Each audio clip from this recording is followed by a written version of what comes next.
Cafe Networking Podcast promotes successful business experts. I'm Tom Riak, known as the King of Networking, connecting people throughout the world from my podcast studio in Brazil. And today we talk with Mike Acker. He's an executive communication coach, corporate trainer, and author of 10 books.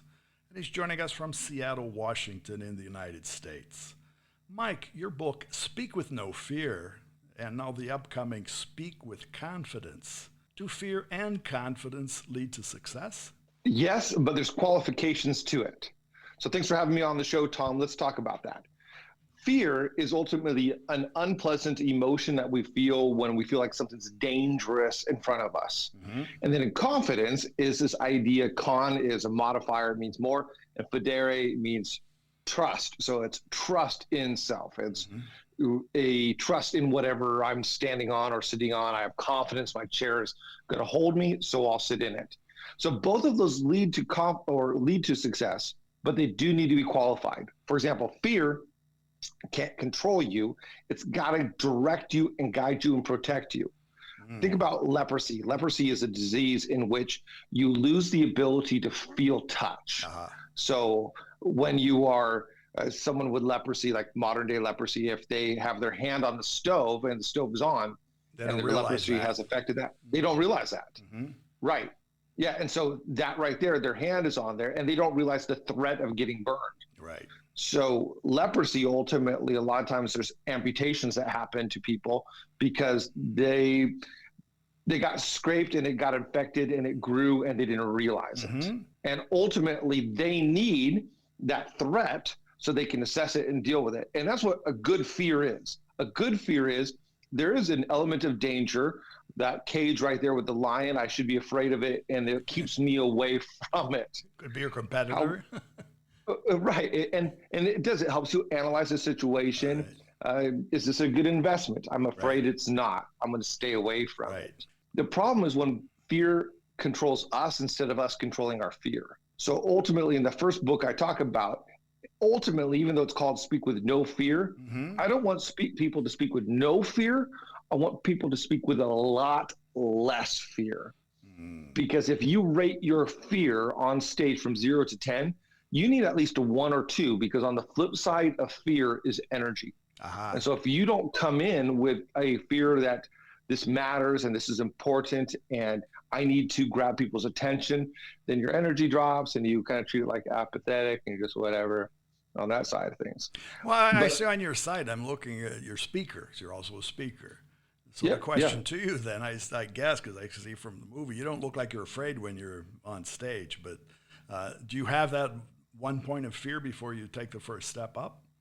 Oh, absolutely. I did a TEDx recently and I'm getting ready to go out there, and the pre-stage jitters. And the same thing I tell people to do in my books, I did right then and there.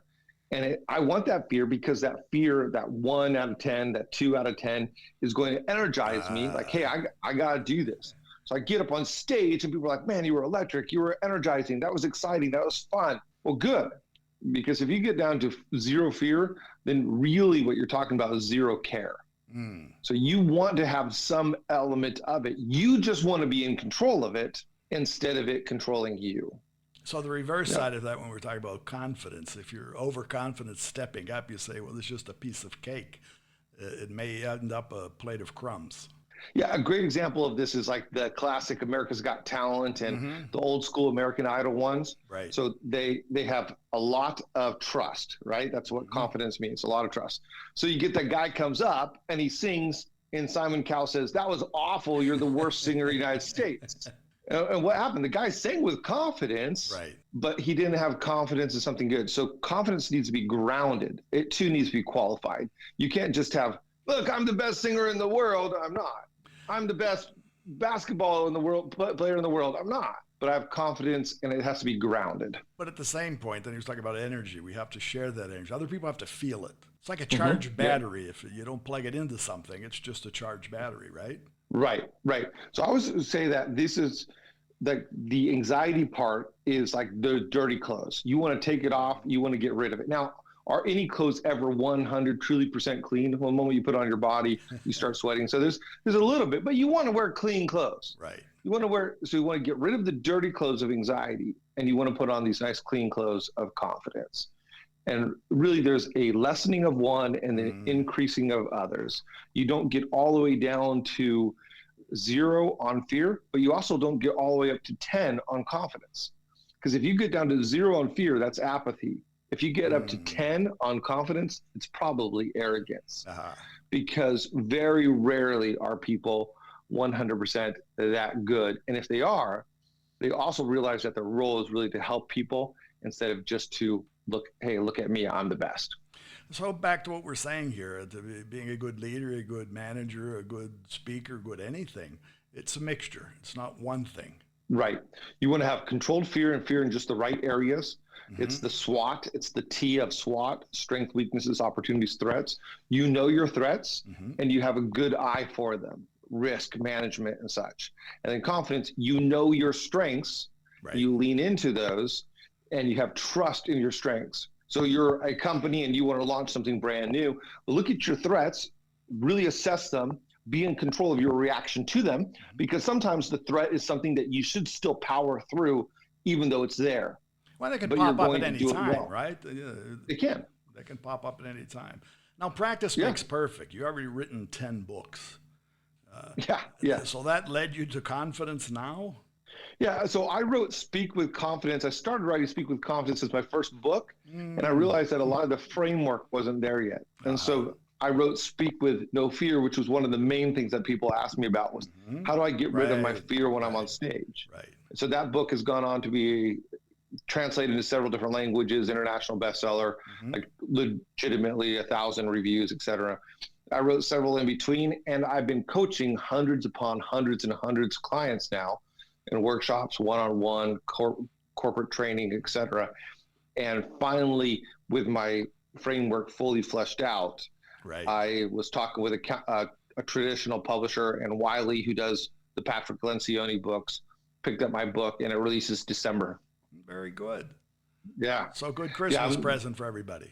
Hey, good Christmas and good New Year. The time where people are looking at this go, you know what? It's time for me to get confident. It's time for me to grow my leadership. It's time for me to get over this speaking fear. And speaking, here's what I tell people again and again. Speaking is a universal advantage.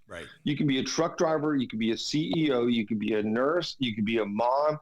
If you can improve your communication, you can improve your success in whatever way you define success. I wholly agree with you.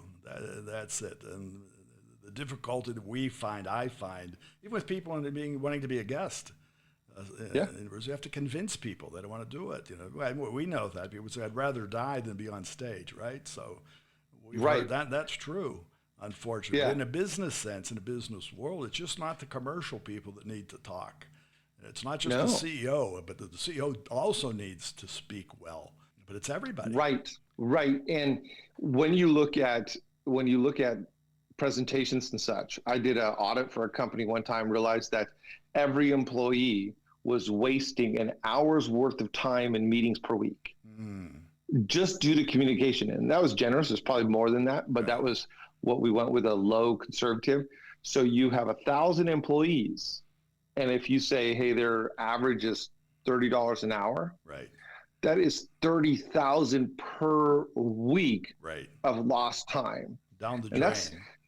Down the drain. And why? Because someone went too long or didn't know what to do or stumbled. Instead of getting to it, you have a short podcast where people jump to it. You can get a lot done in a short period of time when it's focused. That's right. Did I say today we just got a minute? And even less. They're saying on TikTok you get 3 seconds. So and that's where we are today. Well, Mike, I want to thank you for sharing your time and your experience with it. How can our audience find you? Yeah, you can go to mikeacker.com. You can find everything there. I have a company called Advance, so it's stepstoadvance.com. And if you just type in Mike Acker public speaking books or look up public speaking books, you'll find mine. But the big book that I really believe is going to be just changing for people, it gives you a framework for confidence. You're going to understand how to become confident as a speaker. It's called Speak with Confidence, published by Wiley, out December 8th of 2022. Very good. Thanks again for being part. Hey, thank you, Tom. Appreciate it. And for our listeners again, it's Mike Acker. It's M-I-K-E. The last name is A-C-K-E-R.